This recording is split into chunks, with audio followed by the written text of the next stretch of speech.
No one tells you this at the start, but you can take thousands of photos and still feel like something's missing.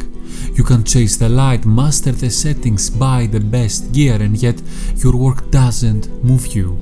That was me. For years I thought I was making progress, but the truth, I was just going through the motions. My biggest breakthroughs didn't come from learning new techniques. They came when I finally looked inward and realized that the real mistakes were never in the photos, they were in how I showed up to make them.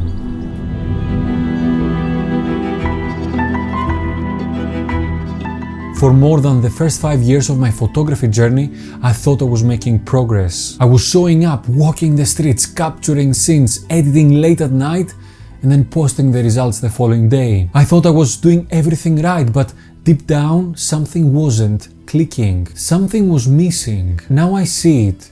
The biggest mistake I made wasn't about aperture or shutter speed. It wasn't about sharpness or gear. It was about me. I wasn't putting myself into my photos. I wasn't working for them. I would watch moments unfold across the street, but I would never move. I stayed still, passive, safe. I would shoot from eye level, even though I knew that a different angle could completely transform my frame. I missed so many foggy mornings because I didn't want to leave my bed. I skipped the rain because I didn't want to risk my gear. I was showing up, but I wasn't committing.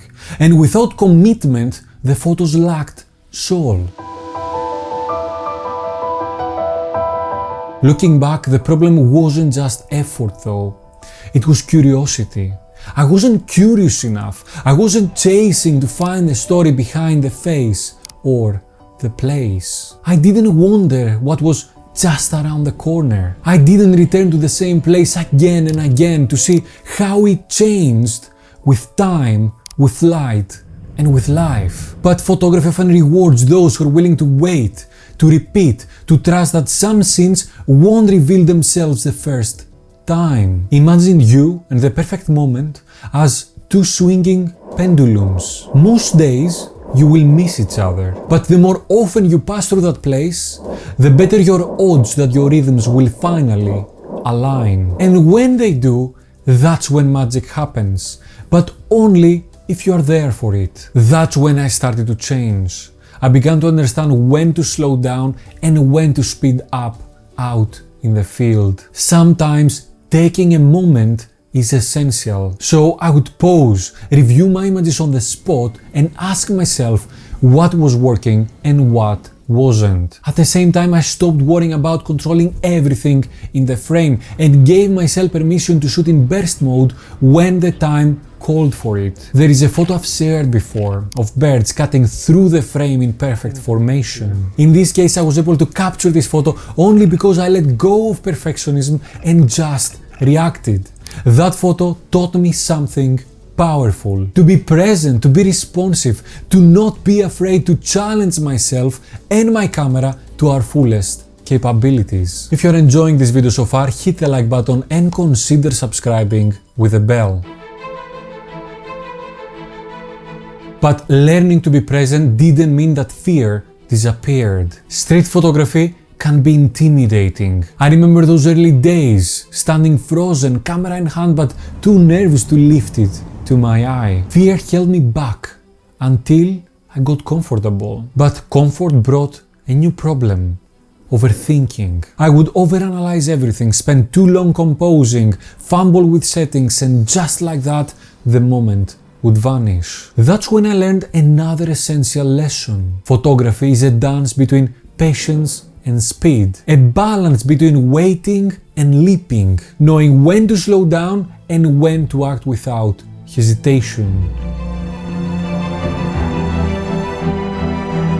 But learning to control yourself with response to the scene can dictate your behavior when composing your shot. So I eventually found myself falling into another mistake that hindered my progress. I kept falling back on the same patterns, silhouettes, lonely figures, a certain kind of light. There is nothing wrong with style, but I wasn't growing. I was playing it safe. And growth never happens in the safety of repetition. It happens when you let go of what you know that works. When you shoot something that makes you uncomfortable. When you reach for the unknown and accept that you might fail, but you might also discover something new. Eventually, I started asking myself a harder question. What am I really trying to say with these photos? Because it wasn't just about light and color anymore. I didn't want to just collect images. I wanted to compose meaning. Photography at its best is about noticing, about decoding the beauty in the ordinary, about revealing what others overlook. And our job isn't just to make things look good. It's to tell the story, even when it's subtle, even when it's hidden in the layers of chaos and quiet. That mindset shift also bled into the technical side too. I stopped obsessing over the right settings. I used to believe that every photo had to be taken in full manual, like I needed to earn the photo. But eventually, I let go. I often switched to aperture priority when it helped. I trusted the camera that could handle the mundane so I could focus on the scene. And here is the truth. I didn't lose control. I gained freedom. I also realized that there is no one-size-fits-all formula. Yes, rules exist, but they are tools, not chains. Some of my favorite photos ignore the rules. They lean, they clip highlights, they break symmetry. But they say something. Because in the end, the only person that needs to love your photos is you. The same mindset helped me to simplify my gear. I used to carry everything, just in case. I would stress about having the right lens for every scenario. But all that weight, all those choices, they slowed me down. Now I pick one lens and I stick with it for weeks, sometimes months. I learn it like a dance partner and let its limitations shape the way I see. And as I simplified, I stopped relying so heavily on autofocus too. Not because manual focus is better, but because sometimes the camera doesn't know what you care about. I wanted that control back, not to be technical, but to be intentional. If I am to wonder what was the biggest mistake and the hardest lesson I learned, it was this. I had to stop comparing myself to other photographers. It's so easy to scroll through perfect images on social media and feel like you are falling behind. Like everyone else is improving faster, seeing better, creating more. But comparison kills joy and it distracts you from the only journey that really matters.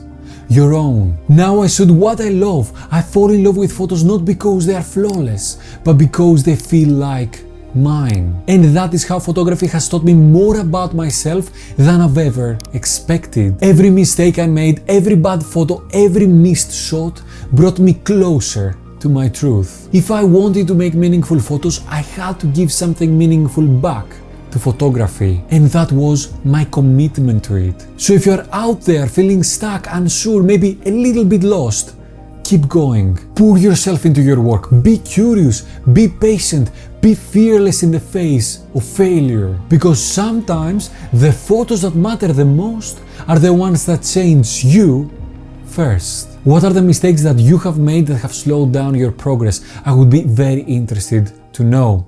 If you enjoyed the video, hit the like button and consider subscribing with a bell. Now if you want to see how to level up your photography, click and watch this video next.